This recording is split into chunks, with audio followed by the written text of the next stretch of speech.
Well, hello, everybody, and welcome to the second live Dattitude. It's Dattitude Friday here. Duncan and Derry, episode number 88. Welcoming in Jeff Duncan to the podcast, and we have a lot to talk about today. Dunk, we had a big game last night, but we're going to focus mostly on the Saints and Falcons and what's going on this morning. Man, it was awesome to have football back, right? Wasn't it? College weekend last weekend, I covered that LSU Florida State game, which was incredible. And then the Bills kind of handing it to the Rams on NFL kickoff night. I'm ready. I'm ready for the game this Sunday. I think everybody else is. A lot of anticipation. Yeah, my hate mail started early this morning. When you go 0-1, I try to remind people we got 272 of these. So I'm not going to go 272-0. It started last night with my son giving me the business because he's a big Bills Mafia guy. He's got 2 Josh Allen jerseys. He couldn't wait to give me a little bit, Well, look, man, Josh Allen, I just felt like the Bills wanted that game more. The Rams look like they're still kind of basking in the glory of that Super Bowl. I'm not sure I like what I saw from them last night. And I knew the Rams were going to have trouble protecting their offensive line, man. They've got some issues. And as you know, JD, if you can't block in the NFL, especially against that good a defense, you're in trouble. There's no doubt about it. And the sad thing about it is, I didn't see, and I know it's just one game, but to me, the Los Angeles Rams, their line looked terrible. And I know you lose Andrew Whitworth, who's this stud at left tackle. It just goes to show how important left tackle is because they were getting blown up on that side of the line. Yeah, well, the Bills' front four is elite. They play D the same way the Saints do, and that is they only rush 4. They get home with 4. That allows them to do so much on the back end. They are an elite team because they've got the offense rolling now. I mean, I thought I saw something this morning. The Bills now, 4 of their last 6 games, have not even punted. And that's something, Drew Brees used to do every once in a while. But 4 of your last 6 games now, a part of that is attributed to turnovers. But still, that's pretty elite offense. Well, I mean, how does that happen, though? I mean, how does something change that much, in just a little bit of time? Yeah. No, I mean, look, they are definitely deserving Super Bowl contenders. There's no doubt about it. I like the Chargers to kind of challenge them a little bit because I'm high on Justin Herbert. But Buffalo looks like the most complete team in the league. There's a reason why they're the favorites to win the Super Bowl. Well, I mean, how much do you put on one game and stock on one game? And again, 31-10. I mean, it's 10-10 at halftime. They shut them out in the second half. But I think you could see. I should have gone and live bet it because I think you could see that Buffalo was clearly the better team by halftime. They don't have the 2 turnovers. It's definitely not 10-10. It's like 17-3 or something along those lines. Yeah, look, I don't want to make a blanket statement week 1. I mean, come on, man. We got a whole season to play. But I'm just, every once in a while a team wins a Super Bowl that's not that great a team. And I think that was clearly the case with the Rams last year. Things kind of fell their way. They get like a kind of an upstart Bengals team that they weren't the best team in the AFC. They get them in the Super Bowl. They kind of win a lackluster game. To me, they were one of the worst Super Bowl champions we've had in the last decade. And I'm not sure they're going to have that great a season here because they feel like a team that's basking, like I said earlier, that's still sowing their oats after winning it all. They didn't look very hungry at all last night. They got it handed to them pretty handily by the Bills. So I'll wait to reserve judgment on how good the Bills are because I'm starting to wonder how good the Rams are. Yeah, well, I think there's no doubt. I've said throughout my previews, I think that the 49ers are the best team in that division. I think they're going to win that division. I don't think Arizona's very good, and I certainly don't think Seattle's any good. So I think the Rams will be okay and be in the playoffs. But what I saw last night, I don't know where Cam Akers was. He completely disappeared. I know a lot of people in fantasy football who drafted him high are pretty ticked off this morning. But it is what it is. But like you said, football's here, so we can we don't overreact to week 1. And but the Bills certainly look like a Super Bowl team. I don't want to say I've been down on them, but I think they'll win 11 or 12 games, but I'm just not sure if they're as good as they looked last night. And maybe they are. Maybe they will win 13, 14 games. And again, there's a reason why they're the Super Bowl favorite. Well, the other good betting angle, I always like to play this angle. After week one, you kind of go the other way, right? So right. I think everyone's going to overreact for the Bills and against the Rams. I think you bet on the Rams next week, you bet against the Bills and try and play that flip because I think it could happen. Well, I think you might be right. But, most people here want to talk about the big game this week, and that's the New Orleans Saints traveling to face the Atlanta Falcons. And, it's speaking about left tackle and how the Rams miss Andrew Whitworth. How much are the Saints going to miss Teron Armstead? Well, they're going to miss him. I mean, James Hurst is not Teron Armstead. Armstead is an elite athlete at left tackle. I think the guy ran like a 4.5 40 or something crazy at the combine. James Hurst, I compare him a lot to, say, Zach Strief.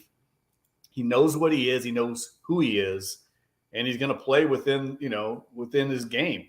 So I think the Saints are going to be fine there. I think the concern, JD, is, what happens if Hurst were to go down? He's had some injury issues in the last year or two. If he goes down, I think the Saints might flip Andres Pete out to left tackle and maybe slide Calvin Throckmorton into guard. They're really high on Throckmorton. But I think they'll be fine with Hurst as long as he stays healthy.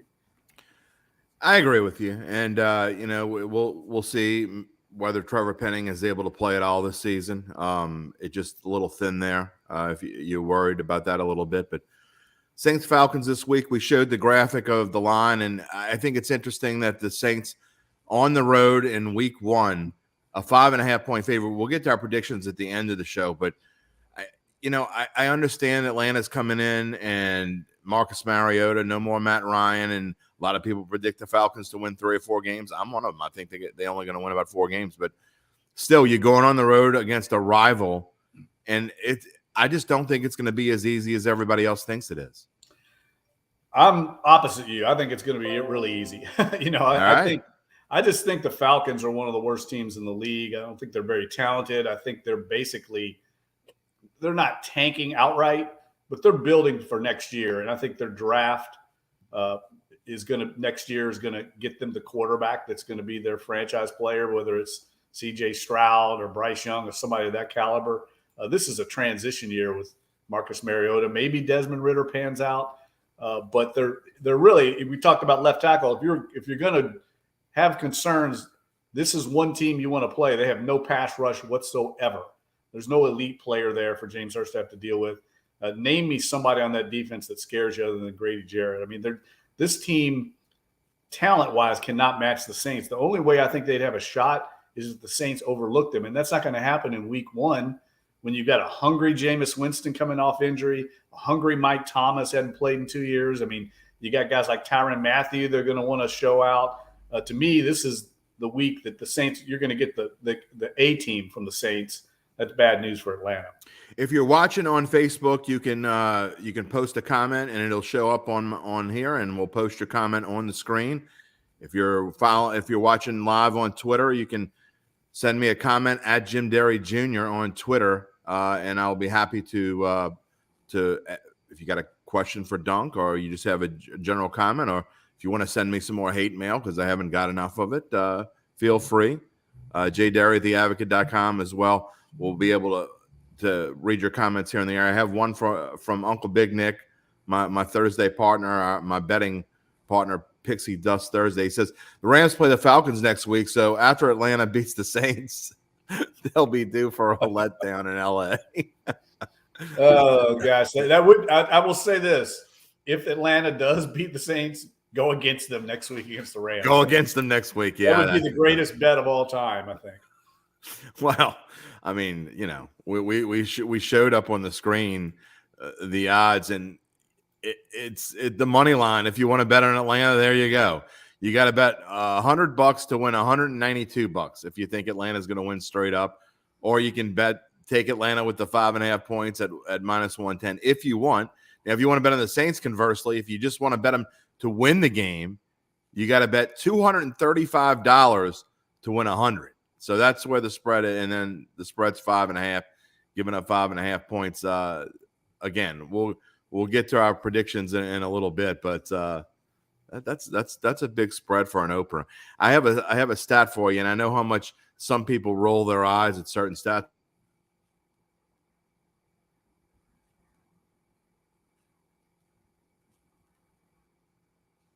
The home team in a division game who is an underdog is 19-5-1 against the spread. What? That's amazing. 19-5-1 against the spread. So, and it's one of my golden rules. Home dogs in a division game generally over the past 3 years or so are somewhere along in the neighborhood of 65 to 70% against the spread. Well, it's and in week one, it's worse.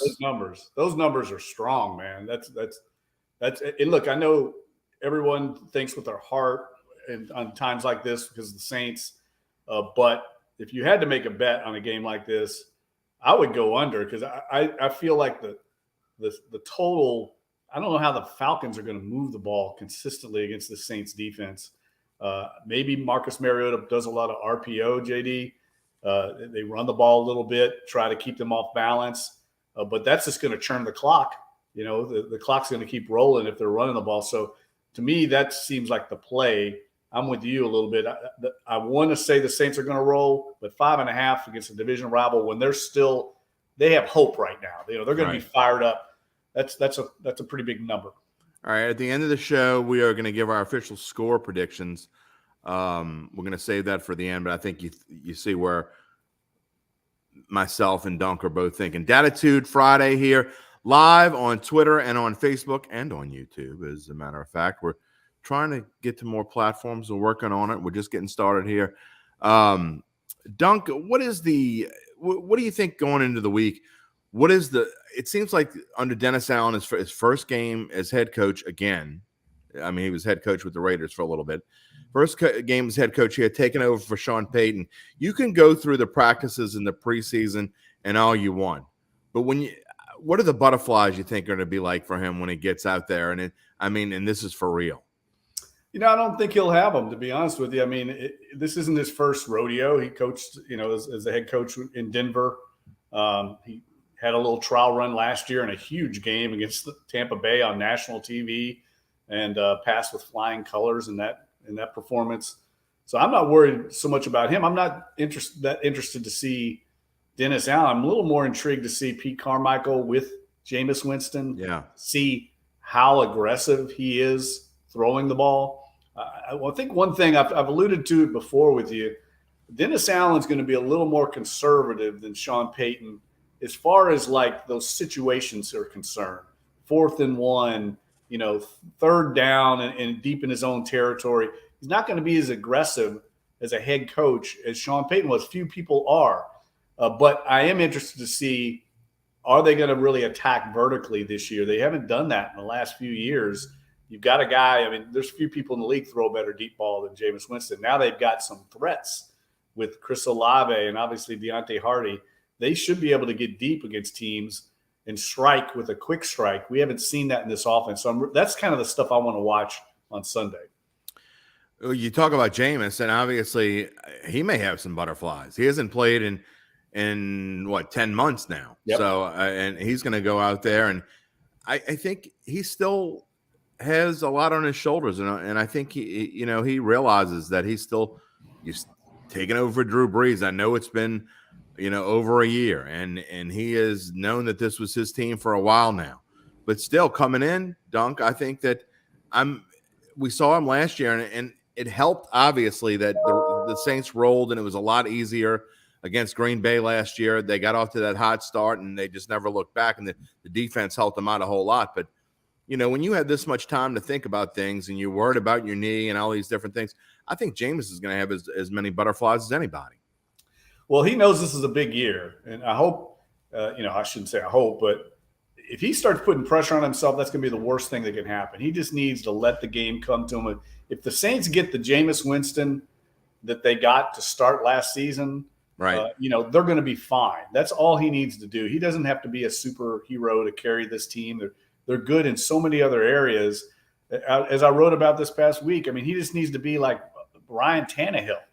Just play at that level, and this team's going to be successful. If he starts trying to do too much, I think that's a recipe for a disaster with Jameis. But he does have to be aggressive.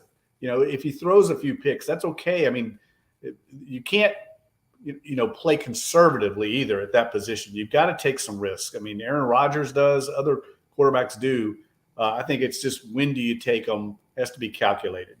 Jim Derry here with Jeff Duncan on the Dattitude podcast, live every Friday here on a lot of your Bet.NOLA places and my own live Twitter page. We thank you for joining us here on this Friday morning. Whether you're joining us live or not, when we're done here, as I'm going to do every Friday and I do for our tape podcast, I will add my monologue in when we're done, and I will post it on all. You can find Dattitude wherever you find your podcast, Apple, Google Play, Stitcher, Spotify, all those places. You can find Dattitude. This is episode number 88, so you can go back and listen to some of the other ones if you're interested. We had Jim Mora on a few weeks ago, which was a cool interview. Duncan and I talked to Mickey Loomis back in June, at the end of June, I believe. We've had Dale Brown on, so it's been fun. It's been fun so far, and we're gonna keep on rolling here on Dattitude. All right, I want to talk a little bit about Michael Thomas and what do you expect from him? Obviously, kind of tight-lipped on Michael Thomas, to be honest. I'm not really sure what to expect. I mean, I expect him to be in uniform and I expect him to play, but how much do you expect him to be out there? Somebody asked me to guess yesterday. I said, I don't know, 50% of the offensive snaps. And I mean, I wouldn't expect a whole ton from him right off the bat. I think he's going to have a good year. But I think he definitely wants to get out there and play a little bit on Sunday. Yeah, his mindset is, take no prisoners. There's no doubt that he's champing at the bit to play this season after being sidelined so long.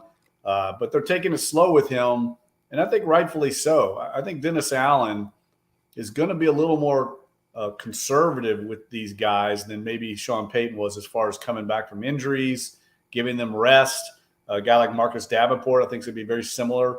They're not going to practice a lot during the week, and I think that's fine. Get them ready for the game. You got to take big picture here. And Michael Thomas, though, is a guy that wants to play, and so I think it'll be interesting to see how many snaps he gets. He's looked great, Jim, when we've seen him. The problem is we just haven't seen him a lot on the practice field. But when he's out there, he doesn't look hindered in any way. In fact, he looks better than he looked in 2019. I mean, he's looked incredible. But is he going to hold up? That's the concern I have. We've already seen him have trouble with a hamstring on that same leg with his ankle. There's these kind of related effects sometimes when you come off a surgery. That's the concern I have is will he hold up over 17 games? How much do you expect him to play on Sunday? Oh, I think he's going to play full bore. I don't think he's going to be limited in any way, but I don't think that means he's going to be targeted a million times. I mean, one of the issues I think that I want to watch going forward is, Michael Thomas is his bread and butter is the short passing, intermediate routes, slants, hitches. That's not the strength of Jameis Winston as a quarterback. I mean, he's not been great on those throws. He's incredibly inaccurate, as a matter of fact. One of the most inaccurate quarterbacks in the league at short to intermediate passing. That's something he's worked on this offseason. We'll see how that translates this season, because that is going to be something that they're going to have to improve on with Michael Thomas back. That's where he makes his living. Well, there's no question about that. How excited are you? I mean, I don't mean as just as a columnist and someone who covers this team, the new faces that we're going to see on Sunday. I mean, I can't wait to see what Chris Olave is going to be able to do. Yeah, just seeing him in the preseason, he's the one I guess I'm most excited to see. I am too, because the knock on him coming out of Ohio State was he wasn't very physical. Doesn't really do much after the catch. He's not a yak guy, and you can bully him at the line of scrimmage, and reroute him a lot. And the Saints are incredible at that in the defensive backfield, but they haven't done a lot of press man coverage in team drills and stuff this season in preseason. So it's going to be interesting to see once he gets in the league if people use that tactic against him. He's such a smooth route runner. He's one of these guys. He's like a thoroughbred out there. He looks like he's not running very hard, and he's running away from people. So I do think he adds an element to this receiving core they haven't had, and he's very smart. I don't think there's going to be much of a transition or learning curve for him. He played at a very high level at Ohio State. Those guys transition pretty quickly to the NFL. Interesting question from Uncle Big Nick. Yesterday, Alvin Kamara named one of the team's 6 captains. Spoke to the media for the first time, obviously about nothing except football, but which is what you would expect. He can't talk about the stuff that we all know that's in the background. But Uncle Big Nick asked, do we think that Kamara should have been named a captain? What's your thought on that? Well, I mean, it's the players are the ones that voted, so That's right. They felt like he deserved it. I think he's clearly a guy, I think, behind the scenes that does a lot more than maybe publicly. He's not a very vocal guy in a lot of ways, but it didn't surprise me at all. I mean, he's the best offensive player they have, and he's now entering his 5th season. Yeah. So it makes sense to me. Me too. I feel the same way. And again, being named captain doesn't, it doesn't say anything about anything else. I mean, it just shows that the players respect that they have for Alvin Kamara. And, we go on. There's no question he's going to be suspended. It's probably going to be in 2023. But you can't, I mean, everybody makes mistakes. Everybody in their lives make dumb mistakes. He's going to get suspended. We don't know what the legal side of it's going to be. And honestly, I mean, I say that about anyone. I mean, if it becomes a recurring theme, then you deal with it. But, Alvin Kamara has been a model citizen around New Orleans since he's been here. And he made a big mistake, and I think he knows that, and he's going to pay for it in some fashion. But obviously, with the players behind him and the respect that they have for him, to me, says a whole lot, Dunk. Yeah, and, I think the loss of Teron Armstead, who's been a captain for several years, there's really nobody along the offensive line that makes sense, I think, in that role. I think Eric McCoy will one day be a captain, maybe Ryan Ramczyk. But it makes sense that you transition to Alvin, who's been in the offense the whole time. He's durable. He's always there. He hardly ever misses a game. He's so talented, and he's one of the smarter players, I think, that the Saints have had in the last 10, 20 years. I mean, he's very football smart.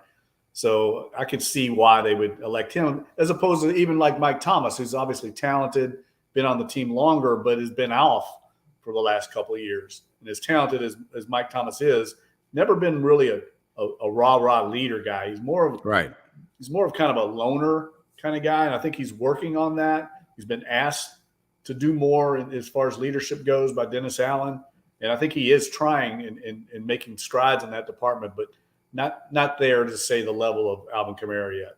You talked about Eric McCoy. That dude got paid, didn't he? Yeah, and I mean, they've been wanting to get that done for a while, and that's one of the reasons why Chauncey Gardner-Johnson's in Philadelphia right now. They had higher priorities than their nickel slot back, and that's why they wanted to get Eric McCoy locked up. They're going to do the same thing, I think, with Marcus Davenport. And if he has a breakout year, I mean, he's going to command a massive, massive deal. And they've already re-upped with Kamara, Mike Thomas, Ramczyk. I mean, they've got some big deals. And we're not even talking about the quarterback position. Right now, they're getting Jameis Winston on a cut rate deal. And if he plays well this year, I think they'll tear up that 2-year contract and give him a long-term deal that's also going to be mega money. So, they were kind of caught between a rock and a hard place with C.J. Gardner-Johnson. Mickey Loomis had a number. He wasn't going to budge off of it. And when they saw that they weren't going to be able to get him locked up long-term and the way he reacted to it, I think Dennis Allen said, you know what, we don't want to start this season, my first year as head coach, with any kind of distractions. We're deep in the secondary. Let's move on. We got Eric McCoy locked up. I also think it goes to show, we talked about this last week, Dunk, that, people complained about Gardner-Johnson and they just gave him away. I mean, we don't know what's going on behind the scenes. And it's not just whether he is an issue in the locker room or whether he wasn't getting along with certain guys. I mean, that may or may not be true, but these guys, Mickey Loomis has been doing this for a long time. I mean, there's things we don't know about. And you talk about other contracts, the Eric McCoy deal that comes out, whether they make a deal with Davenport or whomever. I mean, sometimes you got to make hard decisions because you can't just sign everybody you want. This is not the New York Yankees of 1982. I mean, you just can't do it. Yeah, I mean, we've seen it happen. Look, the last 2 years, they let Trey Hendrickson go. Marcus Williams just left. Teron Armstead left. Those are good football players that were well liked in the locker room, well respected by the coaching staff and the front office. But they've had to make some tough decisions. And look, I should say, part of this is coming home to roost on the Saints because they've kicked that can down the road. They've constantly tried each year to field a competitive team. So they've done a lot of salary cap gymnastics, and it's kind of hurting them in some ways. I mean, there's $60 million over the cap next year projected. So they're going to have to do some more gymnastics. At some point, I think they are going to have to bite the bullet and have one of those kind of transition years just to get the cap straight again. But not right now. Nobody wants to hear that. I know, but not right now. Mickey Loomis, they want to try and win. They've got a good enough team right now that they can still try and keep this thing together. But if it, like, for instance, JD, if something disastrous happened this year and they went 5-12 or something, I think they would clear the decks, try and reestablish the salary cap, and maybe bite the bullet with a young rookie quarterback and try and go through a transition year. But I don't see that on the horizon. They go 5-12, I'm going to lose a lot of money. I'm just going to say that right now. So I don't think that's going to happen. That would definitely hurt the pocketbook. They need to win at least 8 games, and we'll go from there. Talking about the defense, it's I'm a little concerned. Paulson Adebo did so well in training camp, and now he's a little banged up. You lose C.J. Gardner-Johnson, and Marcus May is going to have to serve a suspension. I mean, they're a little thin there. Yeah, but they got depth. And look, Bradley Roby had a great camp. He looked like the guy. Yeah, I remember last year when they traded for him, talking to Sean Payton at some point mid-season. I said, "Boy, you disappointed in Bradley Roby because he didn't, beat out Paulson Adebo?" And he goes, "No, not at all. The exact opposite." He goes, "Bradley Roby's been great." He goes, "Paulson Adebo's just been better." So it's not like they were disappointed in Roby. And Roby's come on now. He's had a full offseason in the system. I think they're going to be fine in the secondary. I really do. I mean, they got depth there. P.J. Williams is a very solid player. Justin Evans had a great camp as well. Alante Taylor's a guy they're very high on. I know he's a rookie, but they've got bodies back there. They can scheme this thing up. And really, it all comes down to their defensive line anyway. They dominate up front, which I expect they will. It's not going to really matter who's on the back end because there's not a lot of threats here in Atlanta. Who you got? You got Kyle Pitts you got to worry about. You got Drake London, I guess, a rookie.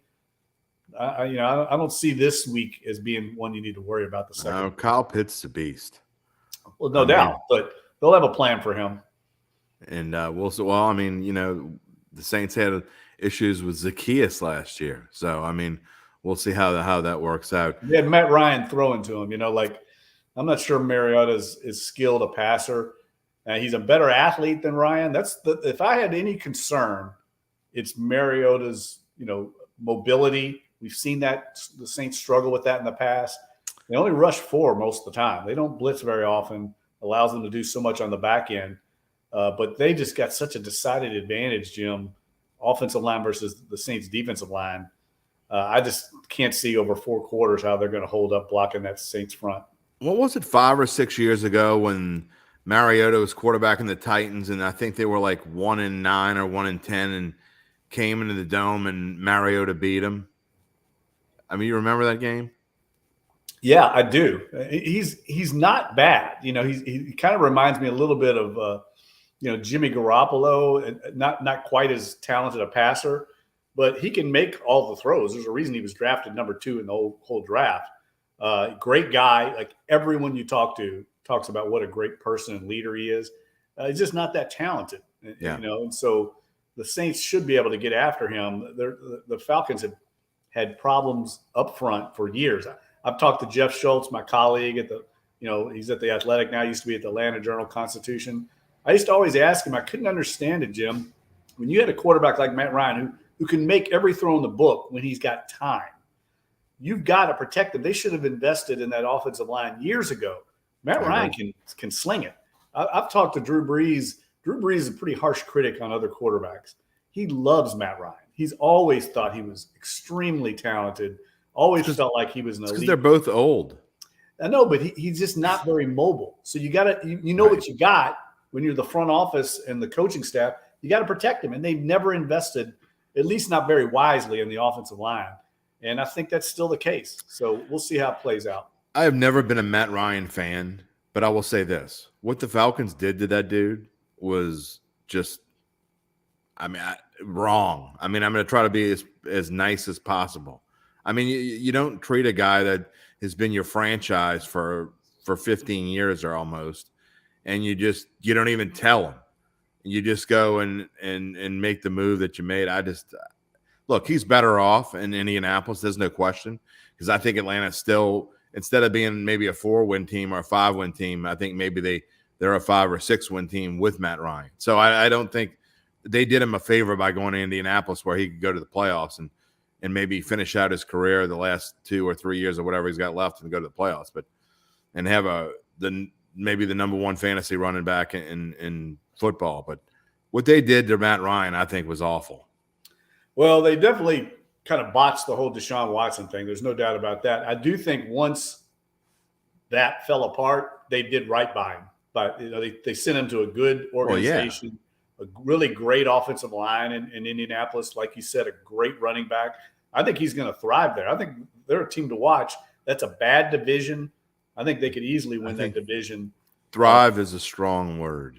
I just feel like the Titans are going to regress. I may be wrong there. You and everybody else except me. I think I'm the only one that thinks the Titans is still the best team in the division. I mean, every media pundit out there loves the Colts this year. And again, maybe I'll be wrong. I mean, I was wrong last night. In fact, I got a email here again. If you want to reach out at Jim Derry Jr. on Twitter, we got about 10 or 15 minutes left in the live portion of the show.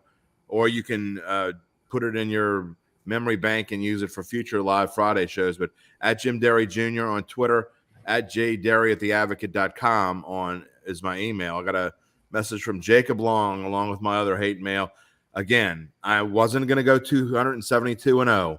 He says, Jim, I think the game speaks for itself. No explanation needed. Okay, well, thanks, Jacob.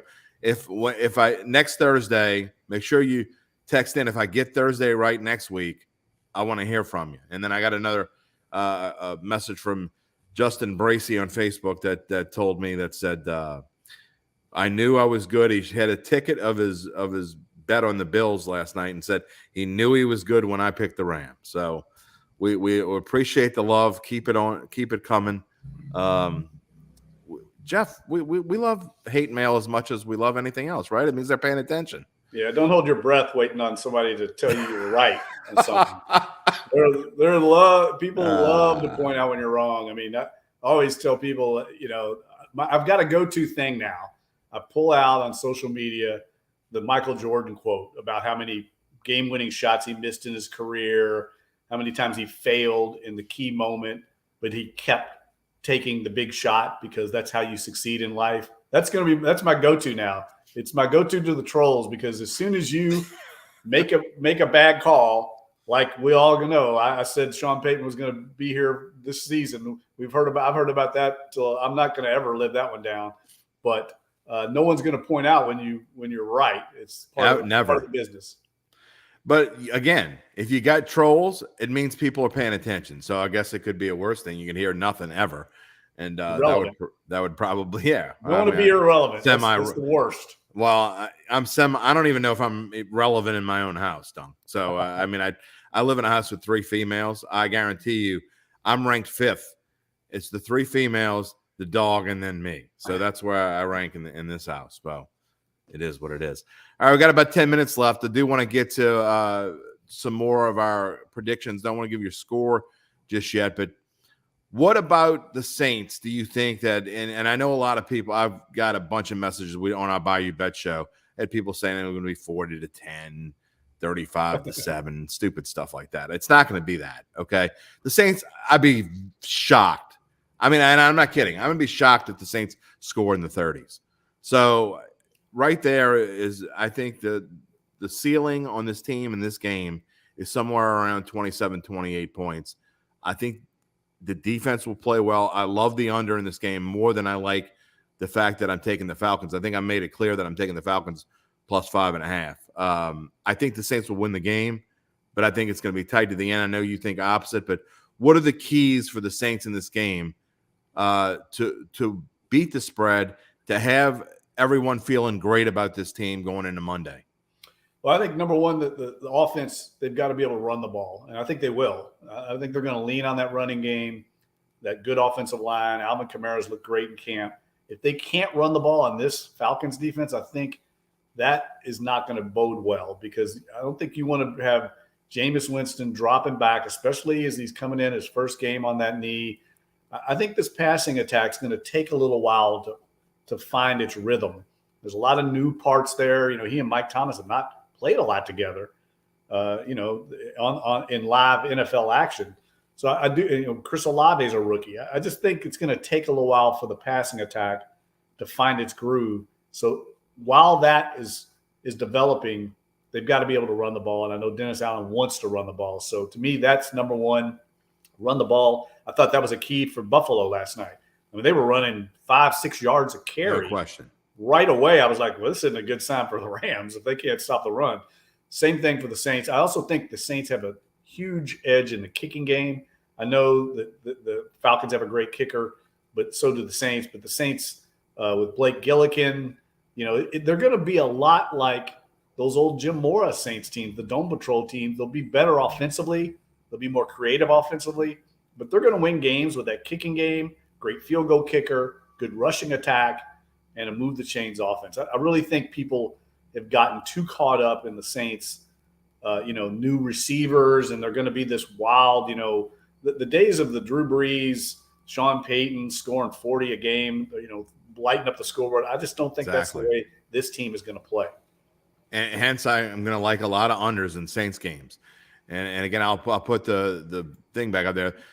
Total is 43. So, I mean, I when I say it's going to go under, that's a pretty low total for Saints. I mean, you think about the Saints in the Drew Brees days, it was normally around 51, 52. So that's a pretty low total, especially for a Saints-Falcons game. But a lot of Saints-Falcons games are low scoring. And I think this is going to be one of them, which leads me into my next question. We're talking about keys.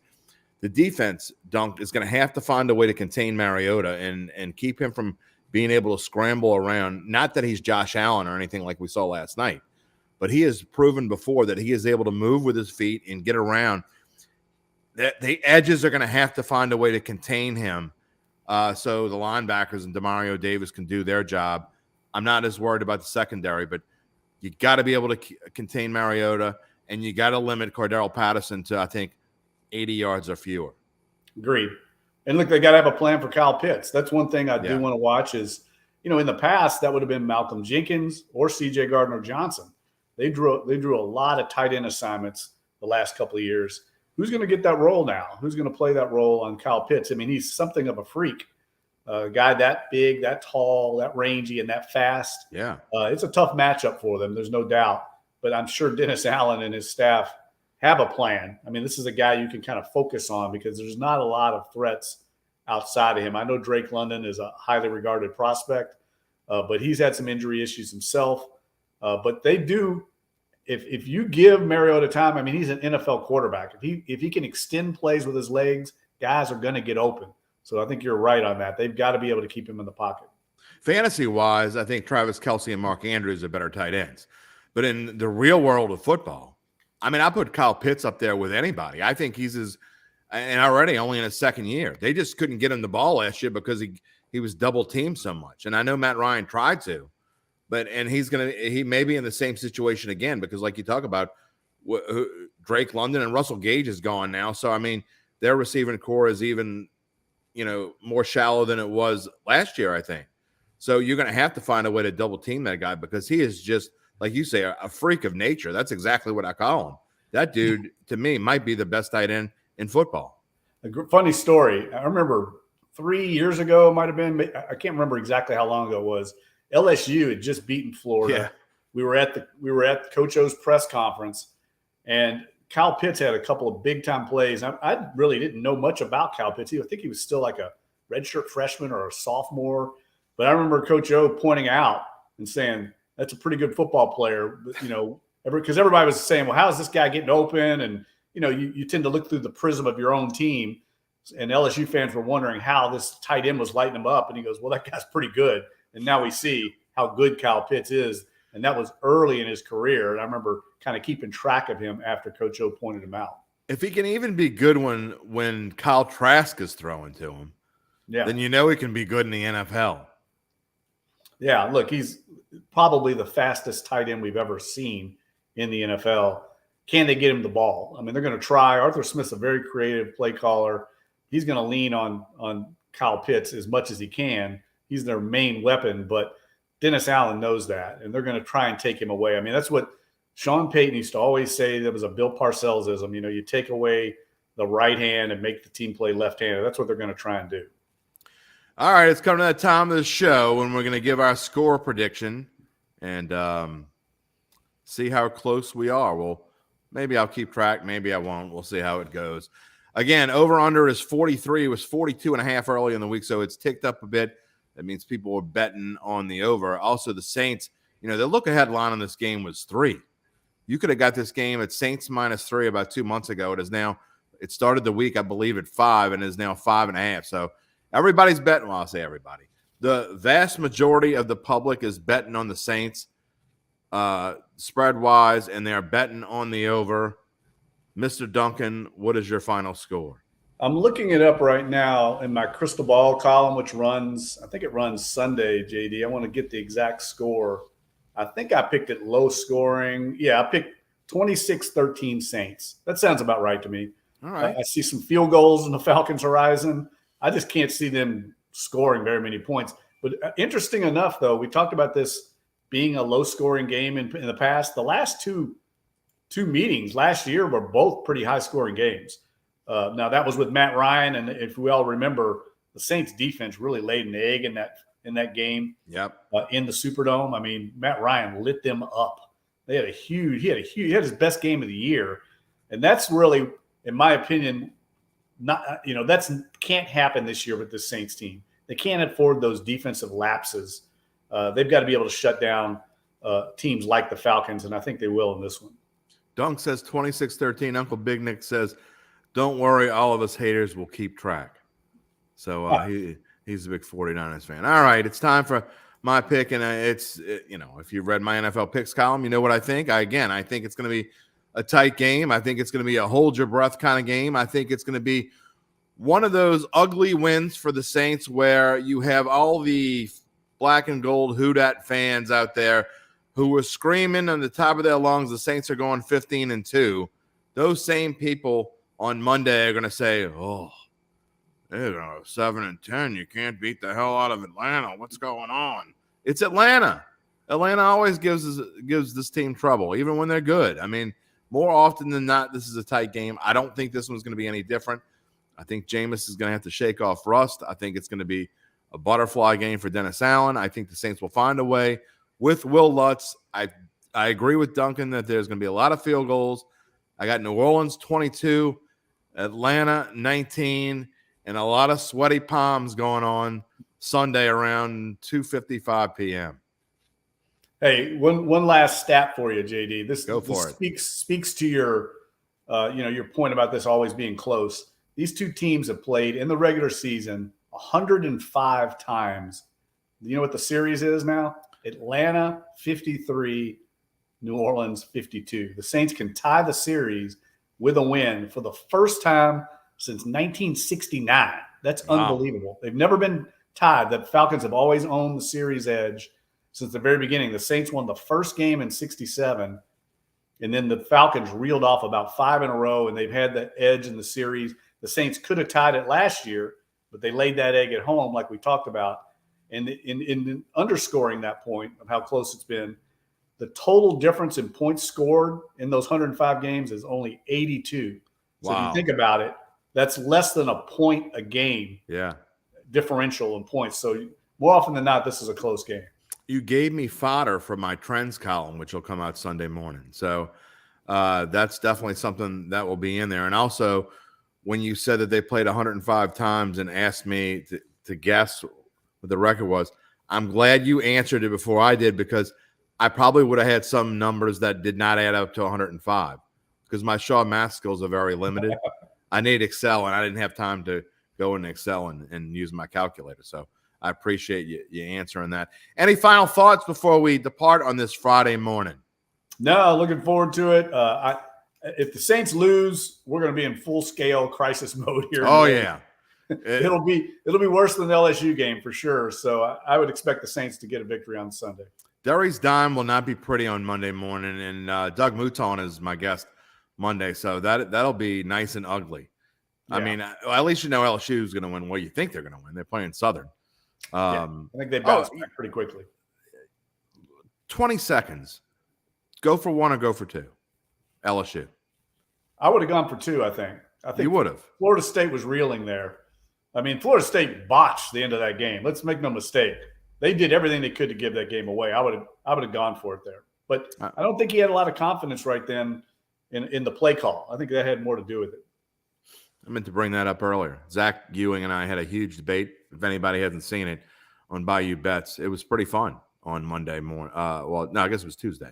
Because we took Monday off for Labor Day. Tuesday afternoon, we had a nice little debate about crazy game, man. Crazy finish. Reminded me of the River City Relay so many ways. You know, it's funny you bring that up. That's exactly what it reminded me of. I thought about that a lot. And I was with you in Jacksonville on that day. And, that's one I won't forget. Well, hopefully people won't forget us, and they'll come back next Friday and check us out. Again, Monday I'll be on with Doug Mouton. If you are watching this live, I will have I will add my monologue to the show and put it up wherever you get your podcast. Don't forget Dattitude. Don't forget JD Square, Duncan and Derry, every Friday, 9:15 a.m. Wherever you found us here, you can find us again. We'll see you next week, and I'll see you on Monday on Dattitude. See you, everybody.